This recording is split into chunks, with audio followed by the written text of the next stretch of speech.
السلام علیکم ورحمۃ اللہ وبرکاتہ۔ معزز و مکرم ناظرین و سامعین، آج کے اس ایپیسوڈ میں ہم ایک امپورٹنٹ ٹاپک کے اوپر بات کرنے جا رہے ہیں، اور وہ ٹاپک ہے ڈپریشن۔ پہلے کے زمانے میں یہ ہوا کرتا تھا کہ گھریلو ماحول کی وجہ سے یا خاندانی ماحول کی وجہ سے یا خاندانی جھگڑوں کی وجہ سے لوگ خال اور گنے چنے لوگ ڈپریشن کے اندر جایا کرتے تھے اور وہ نفسیاتی مریض بن جایا کرتے تھے۔ لیکن آج کے دور کے اندر اگر ہم دیکھیں گے تو ہر گھر کے اندر، ہر خاندان کے اندر کچھ لوگ ڈپریشن کے مریض ہیں اور ڈپریشن کا شکار ہو رہے ہیں۔ اسی لیے ماہرین کہتے ہیں کہ آج جو ڈپریشن کا ریشو اور تناسب ہے، اس کی جو مقدار ہے وہ یہ ہے کہ ہر 100 افراد میں سے ایک فرد ڈپریشن کا پیشنٹ ہے، نفسیاتی مریض ہے، نفسیاتی بیماری کا شکار ہے۔ آخر کیا وجہ ہے کہ لوگ ڈپریشن کی بیماری کے اندر مبتلا ہو رہے ہیں؟ تو ماہرین نے اس کی مختلف وجوہات بیان کی۔ من جملہ ان وجوہات میں سے ایک وجہ یہ بیان کی کہ آدمی جب دنیا کے اندر پیدا ہو رہا ہے اور پیدا ہونے کے بعد وہ دھیرے دھیرے پروان چڑھ رہا ہے، بڑا ہو رہا ہے، ایجوکیشن کے اندر کامیابی حاصل کر رہا ہے، ڈگریاں حاصل کر رہا ہے، پڑھائی کر کے آگے بڑھنے کی کوشش کر رہا ہے۔ لیکن جب اس انسان کی پڑھائی مکمل ہو جاتی ہے اور وہ گریجویٹ ہو جاتا ہے، گریجویشن کمپلیٹ کر لیتا ہے، ڈگری کمپلیٹ کر لیتا ہے،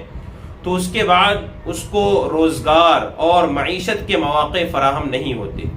ظاہر سی بات ہے، ایک قابل انسان ہے، سب کچھ اس کے پاس موجود ہے، جتنی ڈگریز اس کو چاہیے وہ تمام کی تمام ڈگری اس کے پاس موجود ہے، وہ تمام کی تمام چیزیں اس کے پاس موجود ہے، لیکن اس کے باوجود روزگار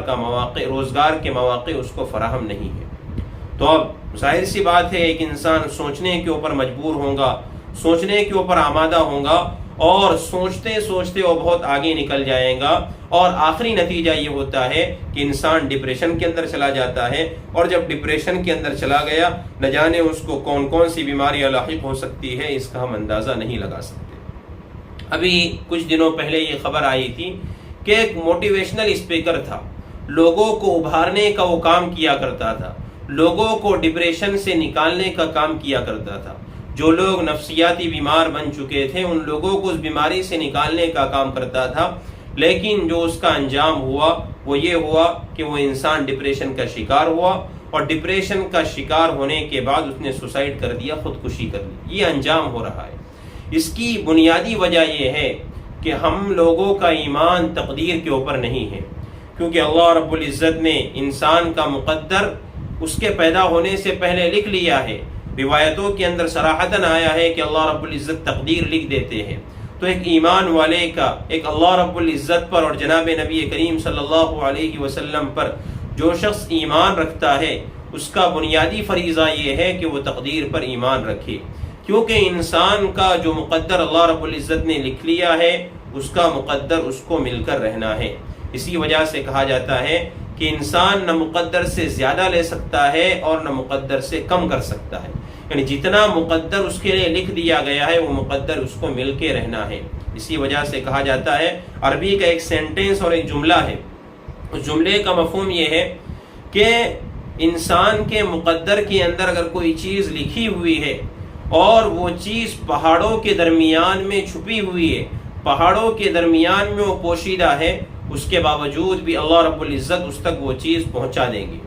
لیکن اگر کوئی چیز انسان کے مقدر میں نہیں ہے، وہ چیز انسان کے منہ کے ہونٹوں کے درمیان میں ہو، یا انسان کے ہاتھ میں ہو، یا انسان کے قبضے میں ہو، تو کہا جاتا ہے کہ چونکہ وہ چیز اس کے مقدر میں نہیں ہے تو وہ چیز اس کو نہیں مل سکتی، چاہے انسان کے ہونٹوں کے درمیان میں ہو، انسان کے سامنے ہو، اگر وہ کھانا اس کے مقدر میں نہیں ہے تو انسان نہیں کھا سکتا۔ تو یہ تقدیر ہمیں دعوت دیتی ہے کہ ہم اللہ رب العزت کی تقدیر کے اوپر راضی رہیں۔ اللہ رب العزت نے جو ہمارے مقدر میں لکھ دیا ہے وہ مقدر ہمیں مل کر رہے گا۔ یہ نہیں کہا جا رہا ہے ہم سے کہ ہم اسباب کو اختیار نہ کریں، اسباب کو تو ہمیں اختیار ہی کرنا ہے، لیکن ساتھ میں ہمیں تقدیر کو بھی یاد رکھنا ہے، کیونکہ بھروسہ اور توکل کا مطلب ہی یہ ہوتا ہے کہ انسان ظاہری اسباب کو اختیار کرے اور اس اسباب کو اختیار کرنے کے شکل میں اور اس اسباب کو اختیار کرنے کے نتیجے میں جو پھل اور جو ثمرہ مرتب ہوتا ہے اس کو ہم اللہ رب العزت کی طرف سپرد کریں تو ہم اس نفسیاتی بیماری سے بچ سکتے ہیں۔